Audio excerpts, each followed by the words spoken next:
देवमाणूसमधला अध्याय 10 मार्च भागामध्ये घरामध्ये सगळे एकत्र जेवत असतात आणि आप्पा मोठमोठ्या डिंग्या मारत असतात की गोपाळ, तुला कोणी त्रास दिला ना मला सांग, दाखवतो एकेकाला.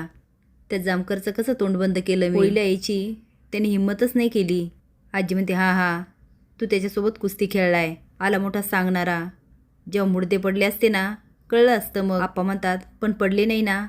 सुधाकर म्हणतो पडले असते ना जामकर साहेबांनी दाखवलं असतं, पण त्या मारेकऱ्यांना पण माहिती आहे आता जर काही केलं तर जामकर साहेब त्यांना सोडणार नाही. आणि त्यातील एकाला साकेतने बघितलेलं आहे आणि त्याची तब्येत हळूहळू सुधारते. एकदा की बोलायला लागला तर तो मारेकरी संपला. लाली घाबरून देवीसिंगकडे बघायला लागते आणि देवीसिंग चांगलाच हादरतो. मनात म्हणतो ह्या लालीच्या गोंधळामध्ये मी त्या साकेतला विसरलोच. आता उद्याच जातो आणि कायमचा त्याला आराम देतो. एकदा की तो मेला माझ्यावरचं संकट टळणार. फुलबाई म्हणते काय रे गोपाळ, तू एवढा का घाबरला. तो नाही गाई, मी कुठे घाबरलो आणि मी काय घाबरणार, मी काही थोडीच खुनी आहे. लाली म्हणते तेच ना, आपण काही केलं नाही तर घाबरायचं कशाला. आजी म्हणते तर सगळं करून भागले आणि देवपूजेला लागले. मला तर असं वाटतं तुम्ही दोघांनीच सगळे मुडदे पाडलेत. फुला म्हणते अहो सांगा ना यांना. आपा म्हणतात ते म्हातारे जेव की गपचूप.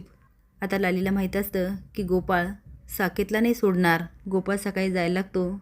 लाली म्हणते का हो आज कुठे जाणार. तर तू कुठे म्हणजे दुकानावर. ती मला नाही वाटत, मला असं वाटतं तुम्ही साकेतकडे जाणार. हे बघा आता अजून एक जरी खून झाला ना तो जामकर काय सोडत नसतो. त्यामुळे जे काय करायचं ना ते विचारपूर्वक करा. तो हू करतो आणि निघून जातो. आता जामकरच्या घराबाहेर येतो आणि लपून बघत असतो आणि म्हणतो जामकर कुठे, त्याचा आवाज काय येईना. घरात आहे की नाही काही कळायला पण मार्ग नाही. पण तो बघतो तर 2 हवालदार मोबाईल बघत असतात.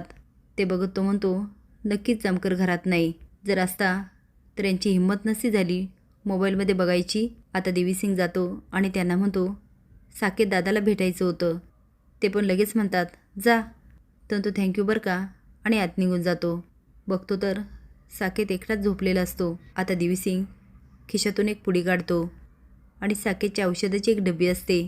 आता देवीसिंग बघतो तर त्यामध्येही पावडर असते. तो आता त्या डबीतली पावडर काढून घेतो आणि स्वतःची पावडर त्यामध्ये टाकतो आणि हळूच निघून जातो. आता नेहमीप्रमाणे शालिनी साकेतची देखभाल करत असते. त्याला जेवण भरवते आणि जेवल्यानंतर त्याची औषधाची वेळ असते आणि नेमकी त्याच वेळेस जामकर घरात येतात. आता शालिनी साकेतला औषध देते पण त्याला थोडा वेळ त्रास सुरू होतो.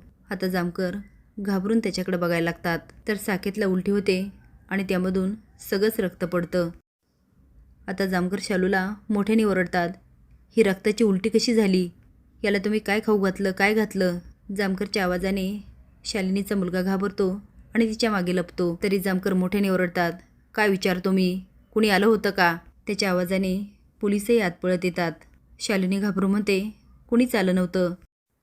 आता जामकर त्या दोघांना विचारतात कुणी आलं होतं का. त्यातले एक जण म्हणतो साहेब सकाळी गोपाळ टेलर आला होता. जामकर म्हणतात गोपाळ टेलर, टेलर नावाचा गोपाळ इथे काय करत होता आणि त्याला तुम्ही आत का येऊ दिलं. तो आता शालिनीला जाब विचारतो. शालिनी म्हणते मला नाही माहिती, मी आत काम करत होते. तो हवालदारला म्हणतो तुम्ही कसं येऊ दिलं. ते म्हणतात साहेब त्याने रिक्वेस्ट केली त्याला साकेत दादाला भेटायचं म्हणून. जामकर म्हणतात साकेत दादा, त्याचा दादा. तो दादा म्हटला आणि तुम्ही भेटू दिलं. इथे ड्युटी करायला आलात की नाती निभवायला. मी तुम्हाला बजावून सांगितलं होतं कुणालाही आत येऊ देऊ नका. जर साकेतला काही झालं तर तुमची नोकरी गेलीच म्हणून समजा. ते म्हणतात साहेब, पण जामकर काय ऐकत नाही आणि निघून जातात. आता बघूया साकेतच्या बाबतीत लाली काय पराक्रम करते. असेच नवीन अपडेट जाण्यासाठी लाईक आणि सबस्क्राईब करा. धन्यवाद.